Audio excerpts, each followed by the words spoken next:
ಅದು ಮೀಸಲಾತಿ ಬಗ್ಗೆ ಮಾತಾಡ್ತಾ ಅದೆಲ್ಲ ನಡೀತಾ ಇದೆ. ಸರ್ಕಾರದ ಮೀಟಿಂಗ್ ಹೋದ್ಮೇಲೆ ಅದಕ್ಕೆ ಶಾಸಕರಿದ್ದಾರೆ ಮತ್ತೆ ಸಚಿವರು ಇದ್ದಾರೆ. ಅಲ್ಲಿಂದ ಮೀಟಿಂಗ್ ಅಲ್ಲಿ ಪಾಸ್ ಆದ್ಮೇಲೆ ಅದು ಡೆಲ್ಲಿ. ಕೊಪ್ಪಳ ಸಮುದಾಯಕ್ಕೆ ಬಹುಶಃ ರಾಜ್ಯದಲ್ಲಿ ಒಬ್ಬರೇ ಒಂದು ಶಾಸಕ ಅದಕ್ಕೆ ನಾನು ರಾಜಕೀಯ ಶಕ್ತಿ ಬಲಕ್ಕೆ ಮಾತಾಡೋದು ಅಥವಾ ಪಕ್ಷ ಮಾತಾಡೋದು ಇಲ್ಲ, ನಮ್ಮ ಉದ್ದೇಶನೇ ಅದು. ನೀವು ಒಳ್ಳೆ ಪ್ರಶ್ನೆ ಕೇಳಿದಿಲ್ಲ. ಒಬ್ಬರೇ ಇರೋದು ಏನಿದ್ರು ನಮ್ಮ ಸಮಾಜಕ್ಕೆ 8ರಿಂದ 10 ಶಾಸಕರು ಬರೋದು. ಯಾವುದೇ ಪಕ್ಷ ಅಂತಲ್ಲ, 3 ಪಕ್ಷಗಳಿವೆ.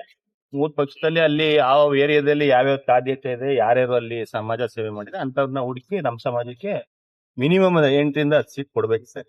ನೆಕ್ಸ್ಟ್ 2025 ಸಾಕಷ್ಟು ಬೇಡಿಕೆಗಳು ಏನು ಸಿದ್ದರಾಮಯ್ಯ ಮುಖ್ಯಮಂತ್ರಿ ಆಗಿಲ್ಲ ಆಗ ಅವ್ರಿಗೆ ಸಚಿವ ಸ್ಥಾನ ಈ ಸರಿ ಅವ್ರಿಗೆ ಸಚಿವ ಸ್ಥಾನ ಮಿಸ್ ಆಗಿದೆ. ಅವ್ರಿಗೆ ಏನ್ ರಾಜಕೀಯ ಅದೇ ನಾನು ಅಲ್ಲಿ ಕಾರ್ಯಕ್ರಮದಲ್ಲಿ ಮಾತಾಡಿದೀನಿ. ನಮ್ಮ ಸಮಾಜದವ್ರು ಒಬ್ಬರೇ ಇದ್ದಾರೆ, ಅವ್ರಿಗೆ ಸಚಿವ ಸ್ಥಾನ ಸಿಗ್ಬೇಕು ಅಂತ ಸಮಯ ಬಂದಾಗ ನಮ್ಮ ಸಮಾಜದವರೆಲ್ಲ ಸೇರಿ ಒಟ್ಟಾಗಿ ಒತ್ತಾಯ.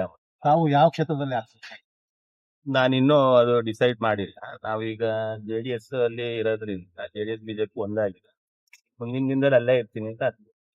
ಬಹಳಷ್ಟು ವರ್ಷಗಳಿಂದ ತಮ್ಮ ಬೇಡಿಕೆಗಳೆಲ್ಲ ಇನ್ನೂ ಪೆಂಡಿಂಗ್ ಅಲ್ಲಿ ಇದೆ.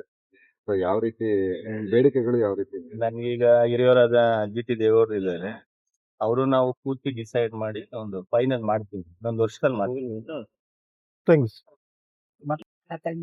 ಅದೇ ರೀತಿ ನಮ್ಮ ರಾಜ್ಯ ಮಟ್ಟದಲ್ಲೂ ಕೂಡ ಅದ್ದೂರಿಯಾಗಿ ನಮ್ಮ ಸಂಘಟನೆ ಬಲಿಷ್ಠ ಆಗುತ್ತೆ.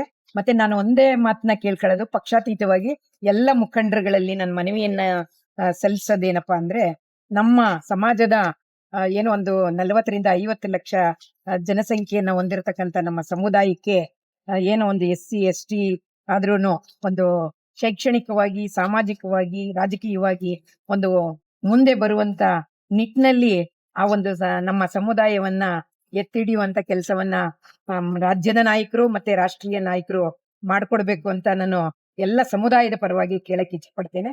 ನಾನು ಎಲ್ರಿಗೂ